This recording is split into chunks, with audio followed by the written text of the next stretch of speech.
Hello guys, welcome to my magical ship of wonders. This is where I am starting my journey, or sort of anyway. I am now heading on to my main destination, the Forsaken Fortress. Before I do that, this guy says something a little bit interesting. So, once we get all of this, now this part. Apparently he's seen an outfit like this before, so this could potentially be a character in one of the other Zelda games, but that's just, you know, going off of what you said. Because there's quite a long period of time crossing between Wind Waker and Ocarina, I very much doubt he came from Ocarina, but then again, you never know. Now then, I'm this guy's Swabby, and in order to prove my worth to Tetra, I need to pass this guy's little game, giving me one of another slightly important little bag item. He is now just talking to me about some of the new add-ons for this game, ropes, and of course, in true Zelda fashion, it's done by a switch, a timed one too. Now, unfortunately, one thing I've noticed is that the fire effects have ended up doubling some of the image, as you can see just then, which may get really weird, especially when I come up to the first dungeon, which may give me some problems. But we'll see what happens. I do believe there's a way to sort it out. I'd rather not have to go for the turn all the special effects method off. Oh yeah, I will also not be using save states, because it's not really in the spirit of playing this game. Oh, I wish I could skip through his dialogue. Rather arrogant. Now then, for some reason I can never do this first try. Let's see if I can change that today. What you want to do is you want to jump a little bit early, otherwise you'll go too far and fall off the other end, which is quite embarrassing. You can also climb up and down, but there's no real need to in order to solve this little rope swing puzzle. Just time your jumps properly and you should be alright. Actually, I can introduce it here. So if you hold R, or whatever it's called, oh, you can grab hold of the rope, change your direction, and climb up and down it. And I finally managed to do it first time. Usually I have problems with the camera. The camera in general with this game can be quite irritating. This game has moments that will make you want to kill the guy whoever designed the camera for this game.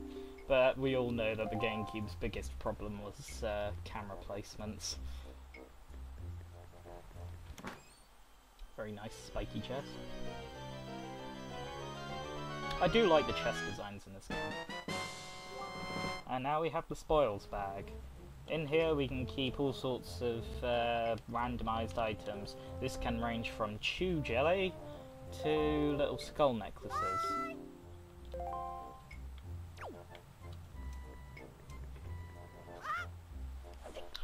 You can also put in, I think, was it the warrior belt things? The warrior's crest. It was something like that. Well, actually, before I go any further.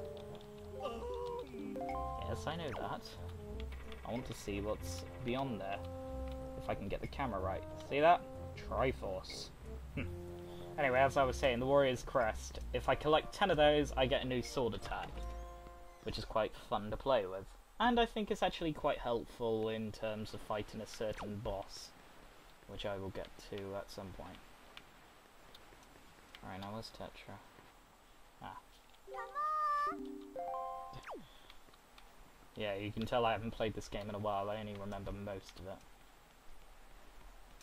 So yes, there is the Forsaken Fortress, and already you can see the Helmarok King, who pretty much owns the place. with the spotlights all over the place, sorry.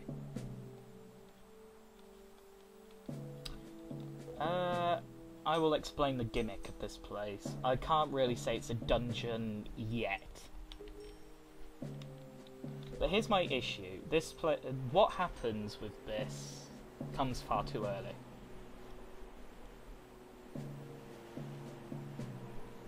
Very nice design though.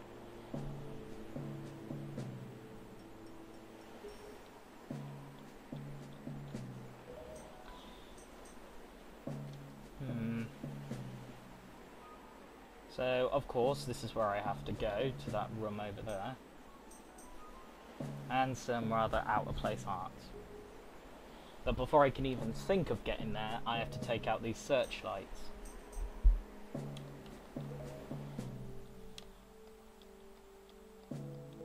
So Tetra has this splendid little idea, which I think actually really livens the mood of this game. With her rape face.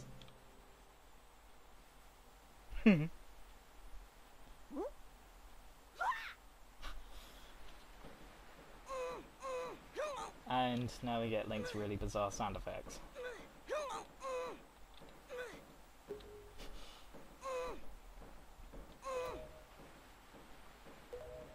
This is quite worrying. I'm wondering if anyone can guess what the gimmick of this place is.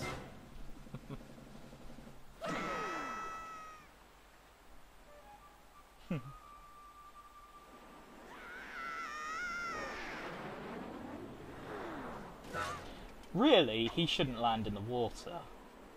Spoilers.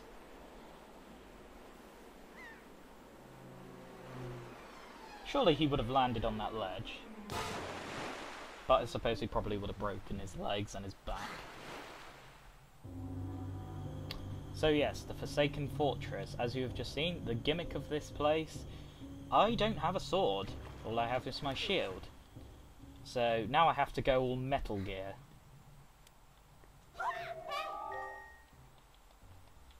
Oh yeah, and I just happened to be carrying a new item on me that she apparently slipped into my pocket. Now this becomes an odd little helpful item. Because there's no Navi in this game, thank God for that, there is no one to actually talk to you through the dungeon. So you get this little stone where people talk to you through instead. So all the barrels in this place are hollow, and you use them to avoid these searchlights. Now what I may do is I may purposely get myself caught just to see what happens, and to get myself a chest really quite early. In fact, I'll do that now. And that's why you have to take out the searchlights. Oh my god. His face went through the floor. So here we have a very poorly hidden hole. They chuck you in the same jail cell every time. Apparently they don't realise that I'm the same person that keeps on getting caught. Again, this place has actually managed to stop people from playing the game. It's quite unfortunate, really.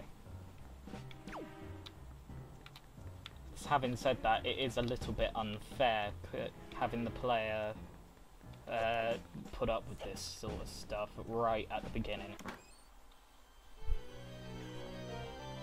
Now, I can't quite remember where everything is exactly in here, but we have the map, so that's important enough as it is. Because we are going to need this. This basically narrows out where I have to go, even though there is a map down there. That will come in handy as well. So first off, I want to see where we are if I go outside. There are two main searchlights I want to turn off, but I can take out 3 if I really want to. And just then, that little sound was that little stone pendant thing I have in my pocket. She just basically alerts you about where you are. So here we have the first searchlight.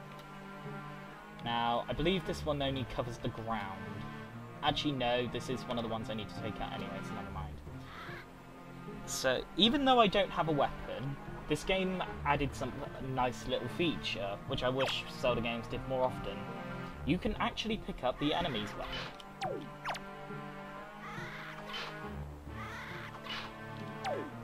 And I think I've actually lost his weapon, but these things here, you can pick them up.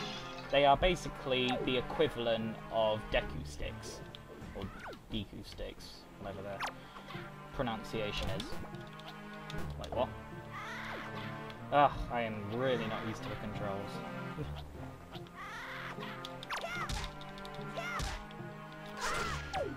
Sorted. And I've done it again.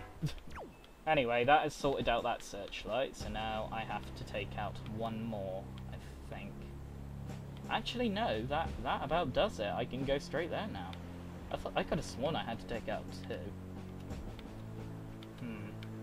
Well, to make my life a little bit easier, I will take out the second one.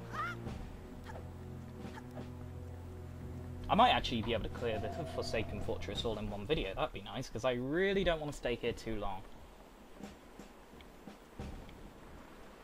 Honestly, when I was younger, this place used to always irritate me.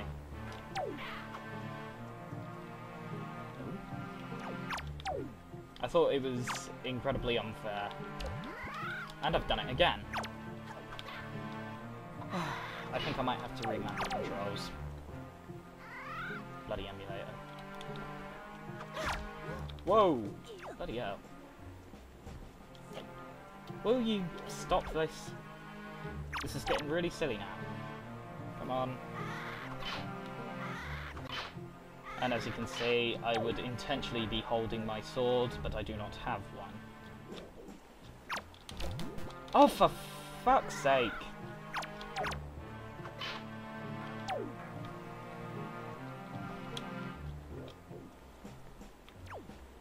Alright. Hey, it's the first time I've ever had that problem. It wouldn't be so bad either if it was an actual other weapon, like a bow or something. Anyway, now that little misadventure is cleared up, I can now make my way straight to the main chamber. If it can be considered a chamber. Ooh. Either way, it is now.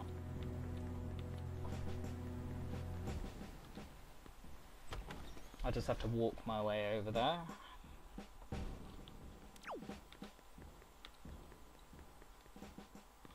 Hang on now, I'm just going back to where I was. That don't matter. Hopefully I'll be on the side I want to be on anyway, because if you can see sort of like the longish run on the road where I'm heading now, that's where I want to get to, because that's the main double doors that I need to use in order to proceed.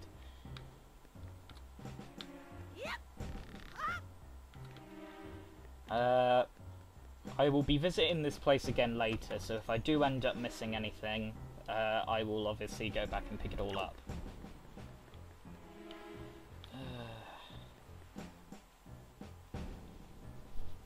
Yeah, that's basically where I need to get to, that little tower thing, which is conveniently in the next area. So I will exit through those double doors you just saw at the start, and I need to climb up more.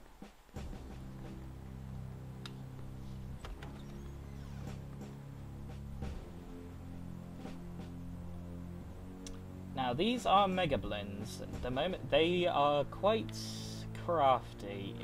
Their walking pattern is the same every time, but they are kind of awkward to get by. You gotta watch out for the one over there as well. Oh, would help if the camera would work with me.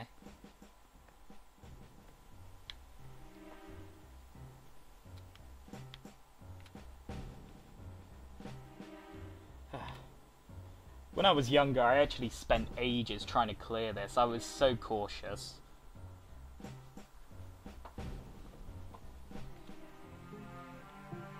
Oh yeah, another little problem. Occasionally a rat crawls in underneath the barrel.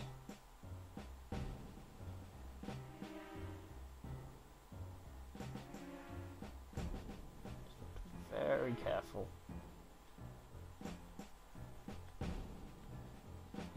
It is honestly quite worrying.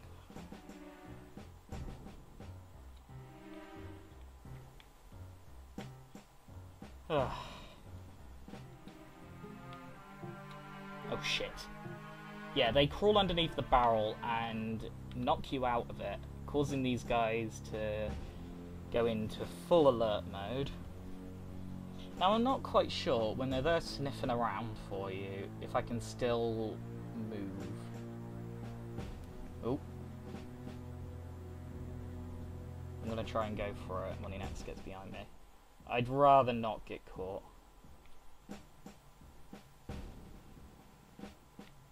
There we go.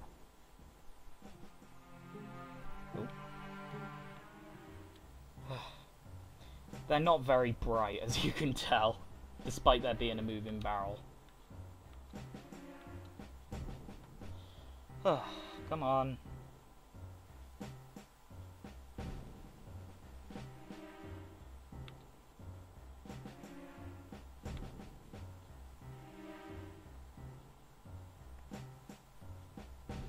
Nearly there. Can I make it round here? I'm gonna go for it. Ah, crap! Ah. That actually made me jump. Wow. That was very close. Oh. God, I hate this place. But yeah. This is pretty much nearly done now. It's not too long, you just have to make sure you take out the searchlight.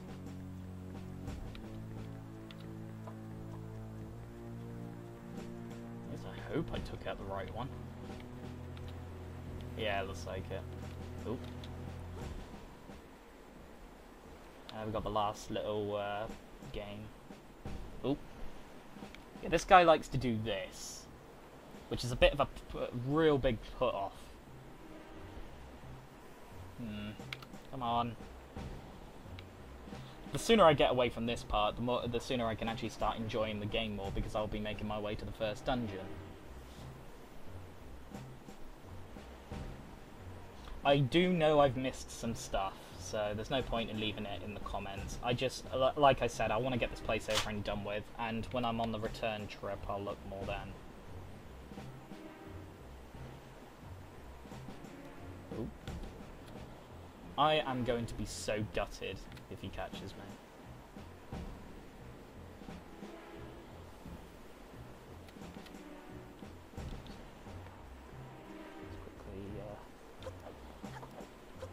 Actually, I'm kind of glad he does that. Alright, I'm in the clear. Then I will be introduced to something that only Wind Waker has ever done. Wall sidling. Now, this is actually quite a little bit of a part I quite like, and I honestly wish they put it in Skyward Sword. I'm not sure why, I just really enjoy this little feature. And when I get up to the next one, you'll see that this was where the searchlight was moving over. Actually, a friend of mine said that this is the bane of his existence, this one part, and it's why he never really got that far into Wind Waker. Bearing in mind we are going back a few years. I mean, I've done this plenty of times, so I pretty much memorised exactly what my moving patterns are. But anyway, we finally get to reclaim our sword, which is apparently floating. Oh, look at how happy Link is. And now we have our first mini-boss. I can't really say this is a mini-boss.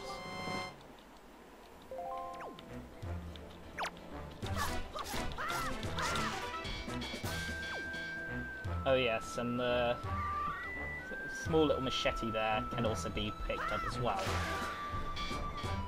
And mini-boss defeated. They get a lot tougher, as you can imagine, as you progress through the game.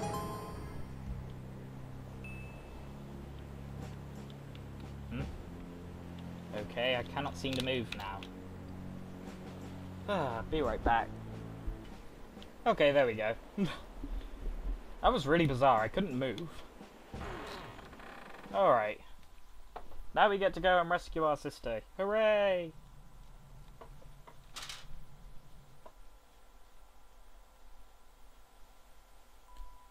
Link's eyesight is very poor, if you couldn't see that without squinting.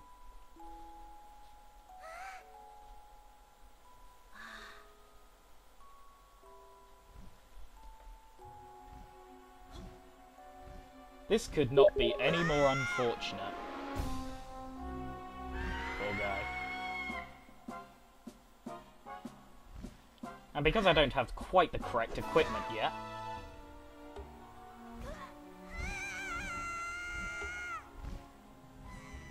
what makes it worse for Link's sister is that she would think the worst, like Link just got eaten or something by the bird. But don't worry, we will be dealing with this nuisance much later on the return visit to the Forsaken Fortress. And here we have the most sympathetic version of Ganondorf ever. Now, this one I'd hardly say he is truly very evil. I will explain more of the reasons as we get to know him a bit more. No! So, I managed to clear the Forsaken Fortress all in one video. That actually didn't take as long as I thought it was going to. I'm quite happy now. So now we get basically a partner who you work with. As you know, every Zelda game you have someone to help you get through the game a bit better. And this is him, the King of Red Lions.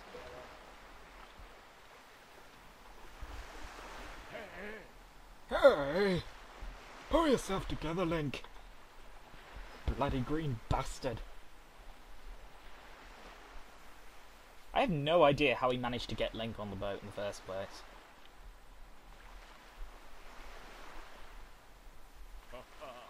I know the Forsaken Fortress isn't actually that far from here, but still, he managed to go a long way by just cruising.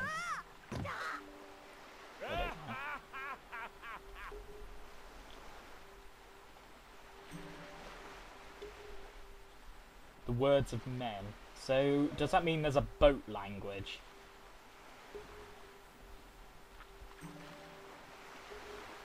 It's kind of creepy how much he knows. Bit of a perverted boat.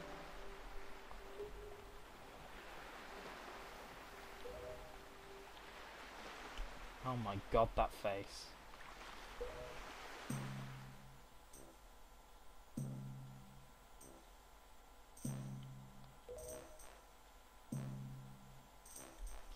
I'm not really sure if this is my favourite version of him. I suppose I enjoy the fight a lot. Which, of course, we'll get to in later time. This is still early stages. I mean, we haven't even got to the first dungeon yet. As I said, the Forsaken Fortress doesn't really count itself as a dungeon quite yet.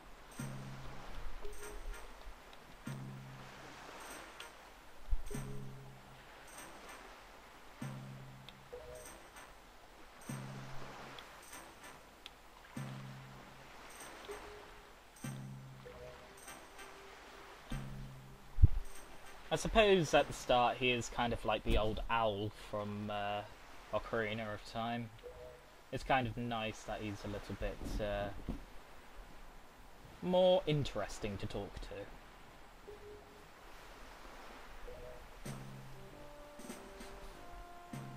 So next time I will be exploring a new island called Windfall. Here I'll be starting up a few little side quests and gathering a bit of monies. Because I was a fool and forgot to take up the 100 rupees underneath Grandma's house. I just realised that after watching through the second video, and also when I was told. I was kind of irritated because I realised that I did need some extra cash. And that about ends it for this video. So I will bring myself here, and I will then explore the wonderful island of Windfall. This will be one of the places I'll be visiting quite often. Oh, a bit of thunder. Yes, of course, typical British weather. It is raining quite heavily. Anyway, Blaze the Dragon, and I will see you next